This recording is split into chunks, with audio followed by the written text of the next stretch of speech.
صلوا علیہ وآلہ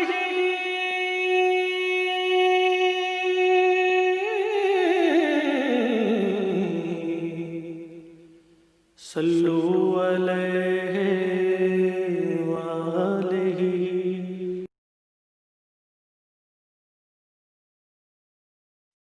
یہاں پر پہنچ کر اللہ فرماتا ہے ہاں میرے بندے نے جو کچھ مانگا میں اس کو دوں گا۔ اہدنا الصراط المستقیم، اللہ فرماتا ہے اب بندے نے اپنا مطالبہ پیش کر دیا ہے، مجھ تک پہنچ گیا ہے اور میں اس کے مطالبے کو پورا کروں گا۔ بندے نے کیا مطالبہ کیا؟ ہمیں سیدھا راستہ دکھا دے۔ بھائیوں اور بہنوں، کوئی میلہ نہیں ہے، یہ کوئی ایسی تقریب نہیں ہے کہ جس میں محض ہم کسی شوق، دنیا کے شوق کے لیے آ گئے ہوں۔ یہ تو تلاش ہے، جستجو ہے، کس بات کی؟ صراط المستقیم کی۔ ہم سب کہنے والے سننے والے سب محتاج ہیں اس راستے کے، کوئی بھی اس سے مستغنی نہیں ہے، سب کے سب محتاج ہیں۔ یہ دعا تو محمد الرسول اللہ نے بھی مانگی، انہوں نے ہی سکھائی۔ وہ خود اللہ تعالیٰ سے یہ کہتے ہیں اہدنا الصراط المستقیم، پروردگار ہمیں سیدھے راستے کی ہدایت عطا فرما، سیدھے راستے کی طرف ہماری رہنمائی فرما۔ صراط الذین انعمت علیہم، راستہ ان لوگوں کا جن پر تو نے انعام فرمایا۔ اللہ فرماتے ہیں بھی بندے نے اپنی طلب کی مزید تشریح کی ہے کہ کون سا راستہ؟ تیرے ان بندوں کا راستہ جن پر تیری نعمتیں ہوئیں۔ غیر المغضوب علیہم، ان لوگوں کا راستہ نہیں جو تیرے غضب کا شکار ہو گئے۔ کون؟ یہودی۔ ولا الضالین، نہ ان لوگوں کا راستہ جو راستہ گم ہی کر بیٹھے۔ کون؟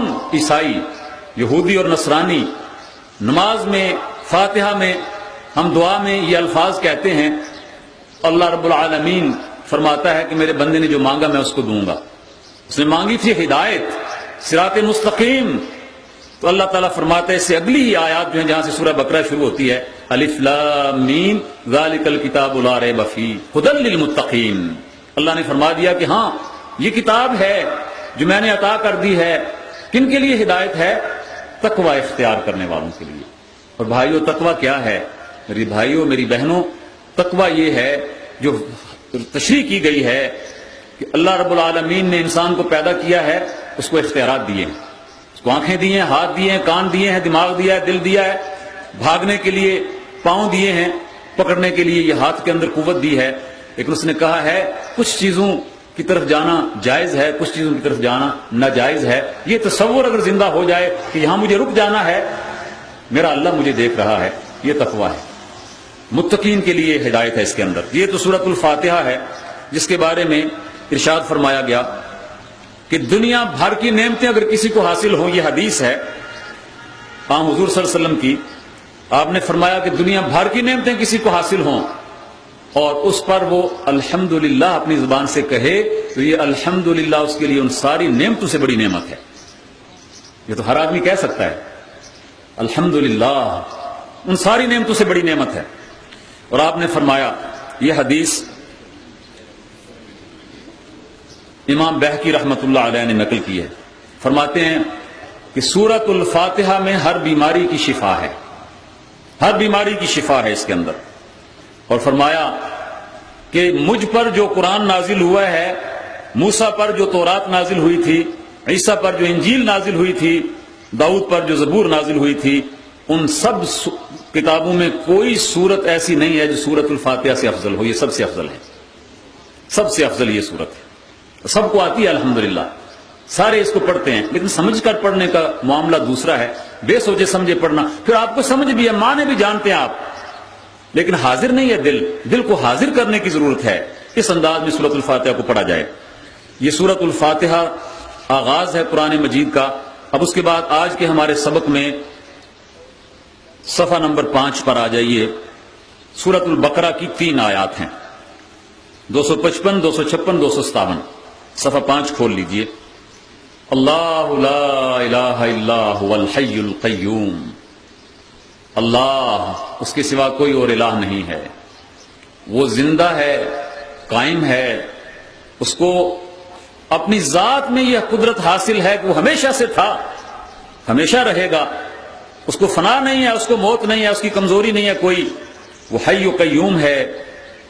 اللہ یہ اسم اعظم ہے، اللہ اسم اعظم ہے، اور اللہ رب العالمین کا نام جب بھی کوئی شخص لیتا ہے اس یقین کے ساتھ میں اپنے اللہ کو پکار رہا ہوں، اللہ کے اور بندے کے درمیان پردے حائل نہیں ہوتے۔ اللہ اور بندے کے درمیان کوئی پردہ نہیں ہے۔ اللہ رب العالمین خود یہ فرماتا ہے کہ میرے بندے میرے بارے میں پوچھیں کہ میں کہاں ہوں، کہاں مل سکتا ہوں۔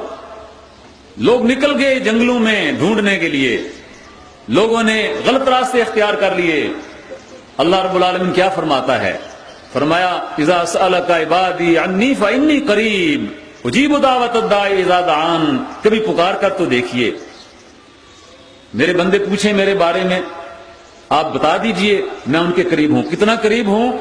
نحن اقرب الیہ من حبل الورید، ہم تو اس کی شاہ رگ سے بھی زیادہ اس کے قریب ہیں۔ وہ اللہ میرا اور آپ کا رب، کائنات کا رب، وہ ہماری شاہ رگ سے زیادہ قریب ہے۔ جب بھی پکارتے ہیں وہ سنتا ہے، اللہ سنتا ہے، وہ لا الہ الا ہو، اس کے سوا کوئی اور الہ نہیں ہے۔ الحی القیوم، زندہ ہے، ہمیشہ سے ہے، ہمیشہ رہے گا۔ القیوم، قائم ہے، ہمیشہ قائم رہے گا۔ لا تأخذہ سنۃ ولا نوم، اسے کبھی اونگ نہیں آتی، اسے کبھی نیند نہیں آتی، اس کی اپنی صفات ہیں۔ لیکن دیکھیے بندہ جب اللہ کا ہو جاتا ہے، اس کے ساتھ محبت کا اظہار کرتا ہے، بعض اوقات اس کو صحیح معلومات نہیں ہوتی لیکن اللہ کا نام اور اللہ کا ذکر اس طرح سے کرتا ہے۔ موسیٰ علیہ السلام کے واقعات میں یہ بیان ہوا کہ ایک چرواہا کسی پہاڑ کی وادی کے اندر بیٹھا بکریاں چرا رہا تھا اور اللہ کا ذکر کر رہا تھا۔ اللہ کا ذکر تو سبھی کرتے ہیں، دیوانے بھی کرتے ہیں، فرزانے بھی کرتے ہیں۔ دیوانے اپنے رنگ میں، فرزانے اپنے رنگ میں، پرندے اپنے رنگ میں، مچھلیاں اپنے رنگ میں۔ وَإِن مِّن شَيْءٍ إِلَّا يُسَبِّحُ بِحَمْدِهِ، کوئی بھی چیز ایسی نہیں ہے جو اس حی و قیوم کی صفت نہ کرتی ہو، جس کی صفت یہ ہے کہ کبھی اونگتا نہیں ہے، کبھی نیند نہیں اس کو آتی۔ وہ کہہ رہا تھا اے اللہ تو کہاں ہے، مجھے نہیں معلوم تو کہاں ہے، اگر مجھے پتا ہو اور میں تجھ تک پہنچ جاؤں، میں تیرے بالوں میں کنگھی کیا کروں، میں تیرے بالوں کو دھویا کروں، میں تیرے پاؤں دبایا کروں، اے اللہ میں تیری خدمت کیا کروں۔ موسیٰ علیہ السلام نے جب یہ باتیں سنی تو کہا ارے جاہل، کیا کہہ رہا ہے؟ اللہ کے سر میں کنگھی کرنا اور اس کے پاؤں دبانا اور اس کی اس انداز میں خدمت کرنا، اللہ رب العالمین تو اس انداز میں کسی جگہ مجسم نہیں ہے، وہ کسی جگہ محدود نہیں ہے۔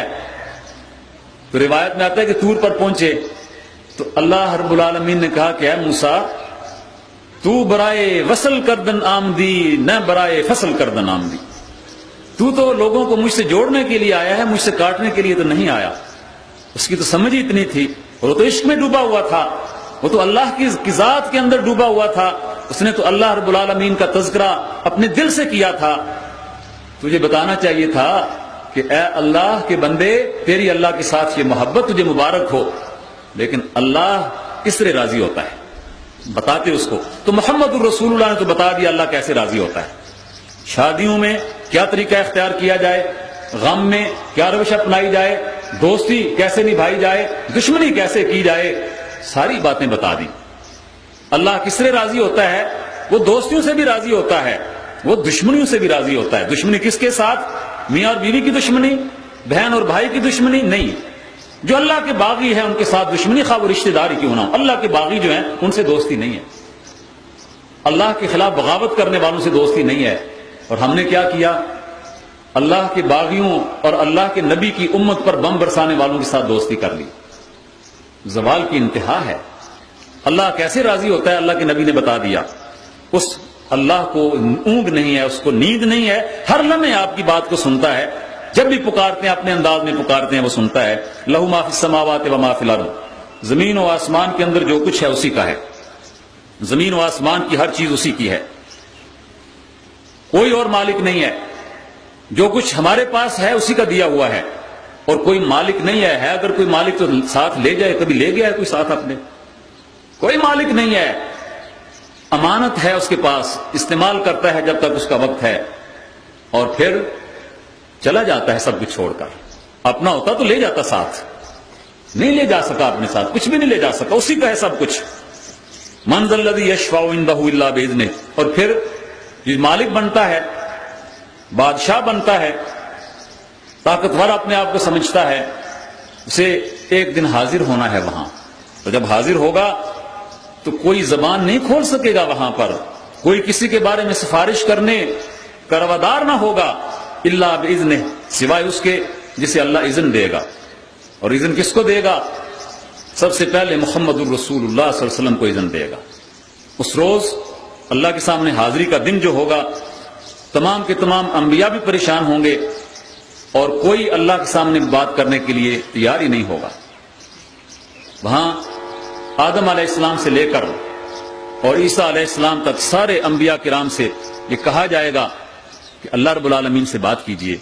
وہ سارے معذرت کر دیں گے، اور اللہ کے نبی محمد صلی اللہ علیہ وسلم، ہمارے ماں باپ ان پر قربان، ہمارا سب کچھ ان پر قربان، وہ فرماتے ہیں پھر مجھ سے کہیں گے محمد تم بات کرو.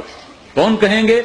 آدم و ابراہیم، موسیٰ و عیسیٰ سارے کہیں گے محمد تم بات کرو. فرمایا میں انکار نہیں کروں گا، میں اللہ کے سامنے اپنا سر سجدے میں رکھ دوں گا اور اس قدر رہوں گا کہ زمین آنسوں سے تر ہو جائے گی، اور میرا رب پکار کر کہے گا محمد سر اٹھاؤ، مانگو تمہیں دیا جائے، طلب کرو تمہاری طلب پوری کی جائے.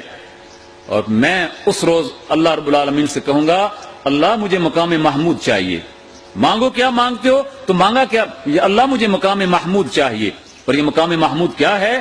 فرمایا کہ اللہ رب العالمین مجھے اجازت دے گا کہ میں اللہ کے سامنے بات کروں.